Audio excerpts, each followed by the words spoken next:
తులారాశి వారికి ఎలా ఉండబోతుందో, ఈ కాలభైరవ జయంతి సందర్భంగా ఎలాంటి విధి విధానాలు పాటించాలో ఈ వీడియోలో సవివరంగా సంపూర్ణంగా తెలుసుకుందాం. తులారాశిలో ఏ నక్షత్రాలు వస్తాయనగా చిత్తా నక్షత్రంలోని 3వ పాదం, 4వ పాదం, స్వాతి నక్షత్రంలోని 4 పాదాలు, విశాఖ నక్షత్రంలోని 1, 2, 3 పాదంను కలిపితే తులారాశి. చాలామందికి పుట్టినటువంటి కాల సమయంలో డేటా ఆఫ్ బర్త్లో లేనటువంటి కారణం చేత పేరు యొక్క మొదటి అక్షరాన్ని అనుసరిస్తూ ఆ రాశిని తెలుసుకునే ప్రయత్నం అవుతుంది. అవి ఏ అక్షరాలు ఒకసారి పరిశీలన చేద్దాం. రా, రీ, శ్రీ, రు, రే, రో, తా, తి, తు, తే, తో అక్షరాల వారందరూ కూడా తులారాశి జాతకులు.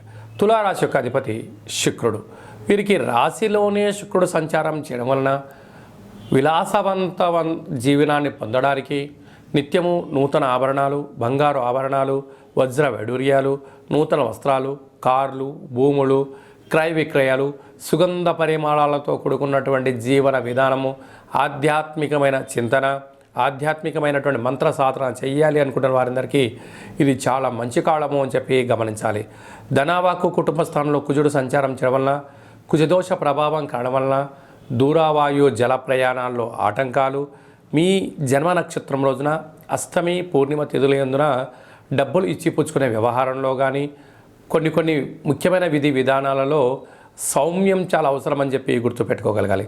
తృతీయంలో రవి బుధ సంచార స్థితి ఉండడం వలన తల్లిదండ్రుల నుంచి కానీ పెద్దల నుంచి కానీ గురువుల యొక్క సలహాల మేరకు మీరు ప్రయాణం చేసినట్లయితే మీకు ప్రభుత్వపు ఉద్యోగం యోగము, విదేశీయాన యోగము, రాజసన్మానము, తల్లిదండ్రుల యొక్క సేవ మీకు అదృష్టాన్ని, ఐశ్వర్యాన్ని, ఆనందాన్ని, జీవితంలో ఒక అర్థం పరమార్థం తెలిసే కాలము అని చెప్పి గమనించగలగాలి.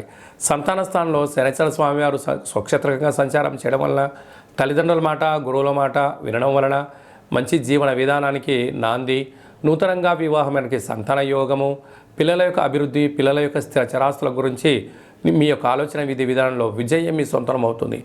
6వ స్థానంలో రాహు సంచారం చేయడం వలన పై అధికారులు, సహ ఉద్యోగస్తులు, కింది స్థాయి ఉద్యోగస్తులు నిత్యము మీ పైన ఒక నిఘా నేత్రం పెట్టారు. మీరు ఎక్కడ తప్పులు చేస్తారా దానిపైన మిమ్మల్ని సతాయించాలని చూస్తున్నారు. దయచేసి మీరు అనొద్దు, అనిపించుకోవద్దు. మౌనంగా ఆధ్యాత్మికంగా జీవన ప్రయాణం పొందే ప్రయత్నం చేయండి. సప్తమంలో గురు సంచార స్థితి ఉండడం వల్ల విదేశాలకు వెళ్ళాలి, ఉద్యోగ ప్రయత్నం చేసేటువంటి వారికి గృహ మార్పు, ఉద్యోగ మార్పులలో స్వల్పమైన ఊరట కనపడుతుంది.